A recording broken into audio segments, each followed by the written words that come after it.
आप सबको पता है मोदी सरकार एक कानून लाना चाहती है, वन नेशन वन इलेक्शन। और ये कानून ऐसा है ना, ये तानाशाह मोदी जी का और बढ़ जाएगा। और वन नेशन वन इलेक्शन ऐसा है जैसा कि मतलब एक साथ पूरे देश में चुनाव होगा, लोकसभा का भी और राज्यसभा का भी, सेंट्रल का भी और स्टेट का भी, एक साथ सारा चुनाव कराना चाहती है। तो सोचो फिर इस बीच में अगर विपक्ष के पास मतलब सत्ता अगर अपना सरकार बनाना हो तो कैसे बनेगा? पॉसिबल है? कहने का मोदी सरकार ऐसा करना चाहती है 5 साल तक अगर सरकार बन गई, 5 साल तक कोई भी सरकार कितना भी जुल्म कर दे पब्लिक को सहना पड़ेगा। ठीक है ना, पब्लिक को सहना पड़ेगा। तो नई सरकार गिर सकती है, नहीं कुछ हो सकता है। ज़्यादा से ज़्यादा जब राष्ट्रपति शासन लगेगा तो राष्ट्रपति को सीट पर ये बैठाता कौन ना चुनाव करके? ये प्रधानमंत्री।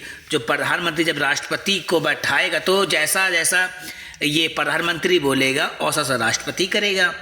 कहने का मतलब वो एक प्रधानमंत्री भारत के अंदर प्रधानमंत्री जो है ना मेन पावर में है, और राष्ट्रपति समझे मोड़ा है प्रधानमंत्री का। ठीक है ना, ये समझना सबसे बड़ी बात है। और सोचो जब अभी वन नेशन वन इलेक्शन नहीं है तो सरकार इतना जुल्म करती है, इतना से ज़्यादा जुल्म हो रहा है। भारत एक मस्जिद, सबसे पहले मुसलमान पर ये जुल्म हो रहा है। भारत के अंदर हर जगह मुसलमान को प्रताड़ित किया जा रहा है, मस्जिद तोड़ा जा रहा है। बोलता है मुल्ला देश छोड़ो, मुल्ला जिहादी है, मुल्ला आतंकवाद है, मतलब एक शेख जो खुद के अंदर ये मतलब आधा से ज़्यादा सब पार्टी बलात्कारी है, उसका बेटा लोग बलात्कारी है, सारा बीजेपी का ये सपोर्टर सब ज़्यादातर ये बलात्कारी निकलता है। तो सोचो जब किसान आंदोलन में 700 मर गया, मोदी के नाक में कुछ नहीं, मतलब उसको सूंघा भी नहीं। और मणिपुर में 1 साल से लोग कितना कत्ल हो गया, मर गया, तो मोदी जी मिलने के लिए नहीं गए। तो ठीक है ना, और वहाँ सरकार अभी भी मोदी जी का बना हुआ है। असम में मुसलमान को कितना प्रताड़ित किया जा रहा है, यूपी में कितना मुसलमान को प्रताड़ित किया जा रहा है। सोचो अगर सत्ता अगर 5 साल तक सरकार नहीं गिरेगी, वन नेशन वन इलेक्शन करिए। आपको वन नेशन वन इलेक्शन करना है तो ये मतलब एक देश एक इंसाफ करिए, जो सब देश में सबको एक समान एक नज़र से एक इंसाफ मिले। मतलब एक अगर ऐसा ही करना है तो एक देश एक मतलब क्या बोलते हैं, एक हेल्थ करिए, मतलब सारा जो इंसान एक बराबर है, सबको हॉस्पिटल में एक जैसा इलाज मिलेगा, सारा जो इतना प्राइवेट में सुविधा हो सब भाई गवर्नमेंट में मिलेगा।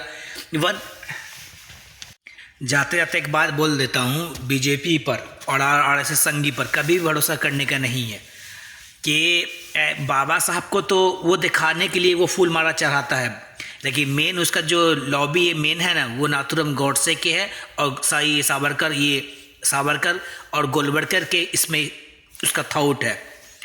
क्योंकि इतना साल हो गया, 10 साल से सरकार बना के रखा हुआ है, 10 11 साल 12 साल होने वाला है।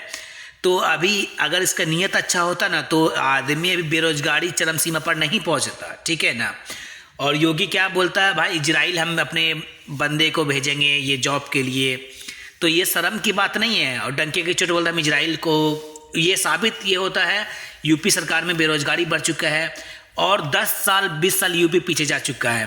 क्योंकि यूपी के अंदर 7 लाख लोग स्कूल छोड़ चुका है, और मोदी सरकार के समय में 55 या 60 हज़ार स्कूल बंद हो चुका सरकारी गवर्नमेंट। अगर तुमको भारत को आगे लेके जाने का था ना तो तुमको भाई क्या करना था, एजुकेशन पर ध्यान देना था, स्वास्थ्य पर हेल्थ पर ध्यान देना चाहिए था। नोटबंदी में मिला है, नोटबंदी में पब्लिक मारा है, एनआरसी में पब्लिक मारा। जब से मैं 30 साल के एज में मैं ये देखा हूँ सबसे ज़्यादा आंदोलन इस सरकार में हो रहा है। और डंके की चोट पर हर कानून को बिल को पास कर रहे हैं मोदी जी, और खौफ और कुछ भी नहीं है, हारेंगे जीतेंगे। इसे साफ पता चलता है जब ईवीएम से तुम घोटाला करके जीत रहे हो। अगर पब्लिक का डर खौफ होता ना तो तुम पब्लिक के हित में काम करते।